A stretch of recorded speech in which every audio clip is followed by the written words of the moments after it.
Hey guys, this is Rick coming at you with Weed to No Basis, the podcast for all things cannabis business related. Are you an entrepreneur? Have something you wanted to create, something you wanted to bring to life in the cannabis industry? Maybe you've always wanted to partake in one of the biggest industries in modern day history. This is the podcast to listen to. Hey guys, this is Rick. And welcome to the show. Welcome to my living room. Welcome to Weed to No Basis. If you're watching this or listening, if you're tuning in, it's because you too are on a Weed to No Basis. So we've covered a lot of stuff, guys. And if you've been tuning in, whatever episode, you know that we have guests sometimes. We talk about something controversial like the cannabis and Christianity episode. We might talk about something business related.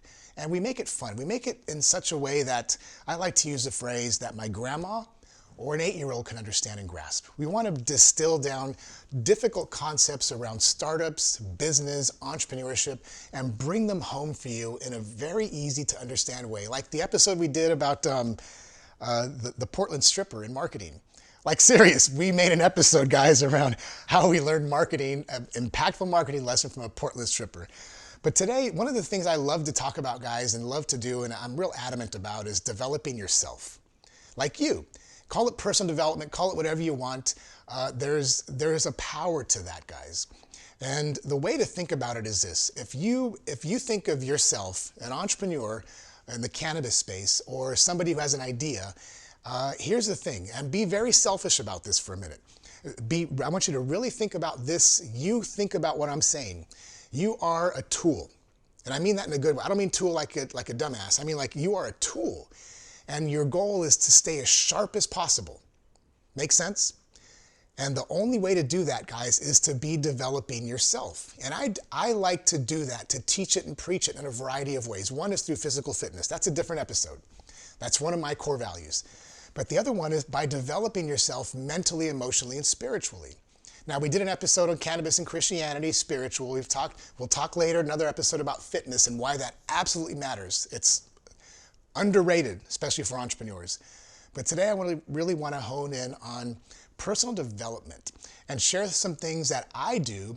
And at the end of the episode, in case I forget, I want you guys to post down things that you do.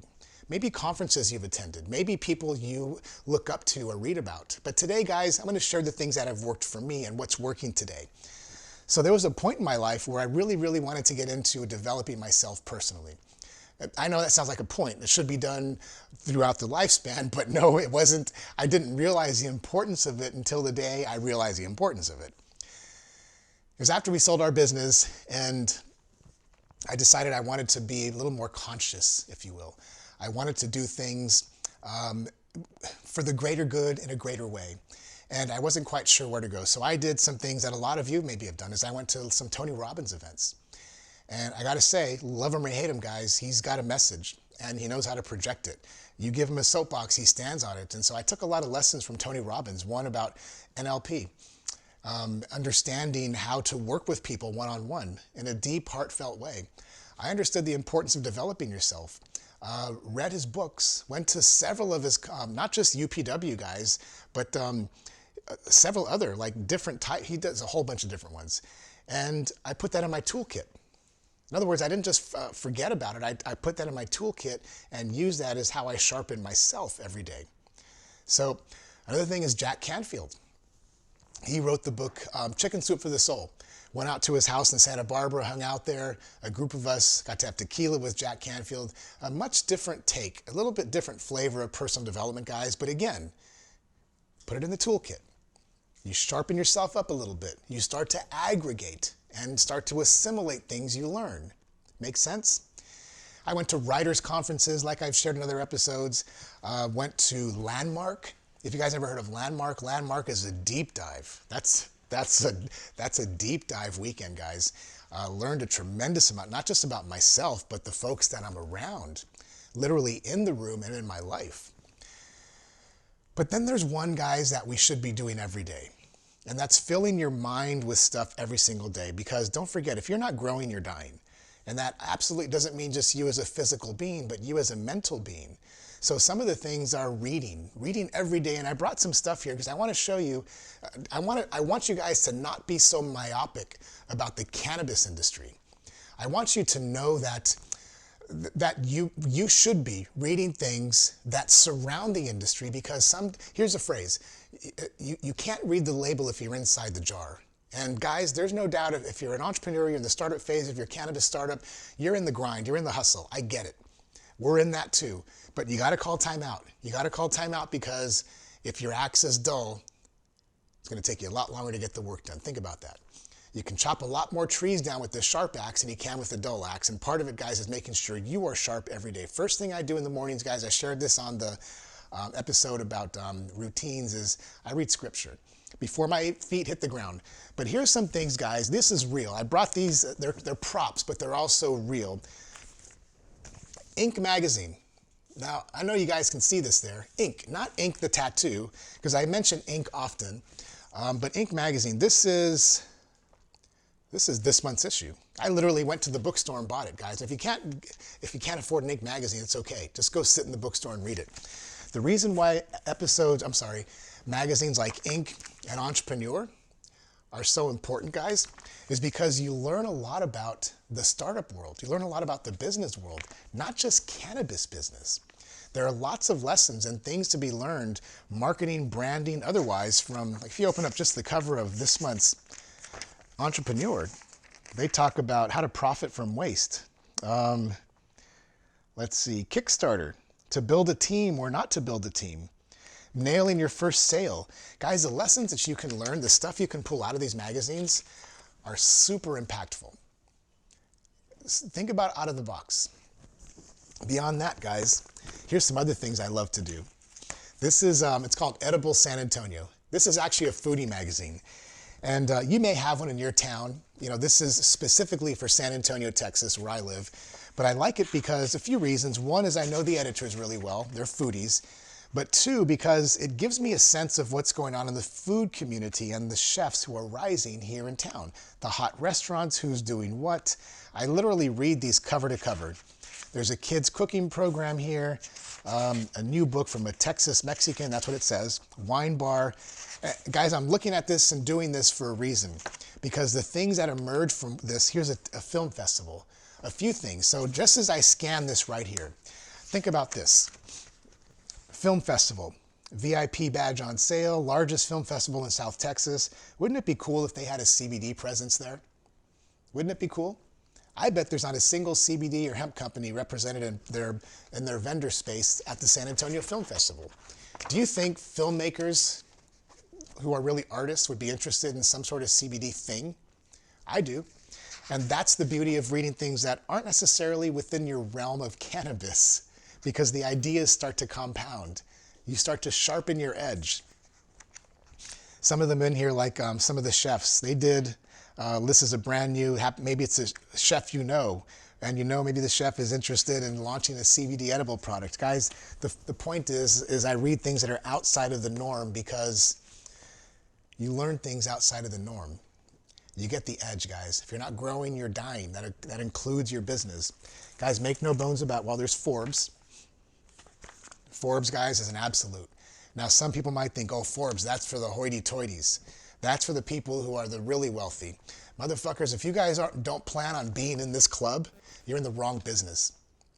It doesn't matter, guys. It doesn't matter if you're altruistic, if you just want to save the earth, guys. The goal should be big. This magazine, maybe you don't have an aspiration to being on the Forbes 400. That's okay. But you should absolutely be thinking about your business as a Forbes 400 business. You should absolutely be thinking of yourself as the CEO, founder of your company, as a Forbes 100 business owner. That's why these magazines are impactful, guys. Take ego out of it. Read things out of your normal genre. Make sense so far? Make no bones about it, guys. I also read Cannabis Business Times. A lot of these guys are free. A lot of these you can go online, subscribe. This is mailed to me. This comes in my house every month. And the reason why I read cannabis-centric magazines, guys, is because while there's a ton of value to looking and reading stuff outside of your industry, like Forbes, San Antonio Cooking Magazine, Entrepreneur Inc., there's also tremendous value to staying at the cutting edge of your industry. So Cannabis Business Times, this one I didn't unwrap. It's dope. And you guys remember the episode that we did with about about the dope hat, right? And I didn't unwrap this because this may have, who knows, maybe it's just me being a little nutty, but this is the Gary Vee issue, when Gary Vee was called the Nostradamus of cannabis. Think about that cover. Think about that cover, guys. Gary Vee isn't a cannabis guy. Gary Vee was a traditional business guy, and now he's on the cover of cannabis magazines. Think about all those things. And then, guys, there's one that's just, it's for dreaming, it's for fun. This is one I've read for years and years. It's a car magazine. Now, call it because I'm a guy, whatever you want to do. You know, maybe you like to read yoga journals, whatever that is, guys. But the things that emerge outside of the sphere of what we believe possible sometimes comes from sharpening your blade by reading things. And I mean read them. I don't mean cliff notes. I mean read, guys. There's a quote, guys, about reading.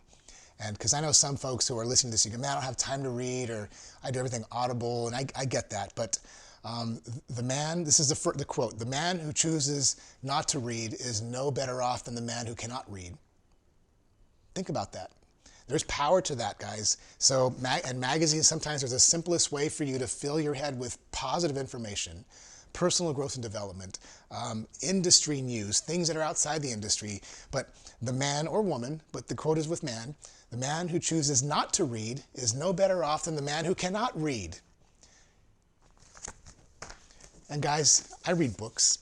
This is actually one of my most favorite, The Go-Giver and The Go-Giver Influencer. In one of our prior companies, we actually sent a copy of The Go-Giver. This is The Go-Giver Influencer, a copy of The Go-Giver to every new hire. Some of the lessons from this book, The Go-Giver Influencer and The Go-Giver, are lessons that would help you be a better human being and a better business owner. And books like this are fun because they use parables.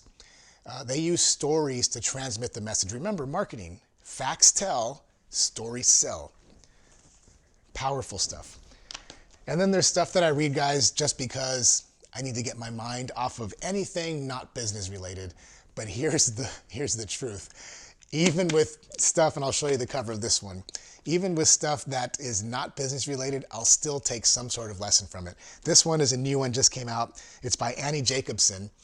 And this is about, it's called Surprise, Kill, Vanish. It's about paramilitary operations from the CIA back in the day. And I imagine there's nothing here that, I mean, it's CIA stuff. You probably don't get the real stuff, but for me, this is what I like to call, don't take this wrong, Annie, if you're listening to this, but I like to call it mindless reading. In other words, I can take my mind off of business, off of growth, off of strategy, and just open up a real book, like a real book, and just read and let nothing else interfere with my day, with that moment, guys, because part of staying sharp isn't always about developing yourself as an entrepreneur, as a better human. Sometimes staying sharp is developing yourself as a human, just as a person, as Rick, as Chris behind the camera, as a mom, as a dad, as a coach, as a teacher, as a whatever. Just some guys, don't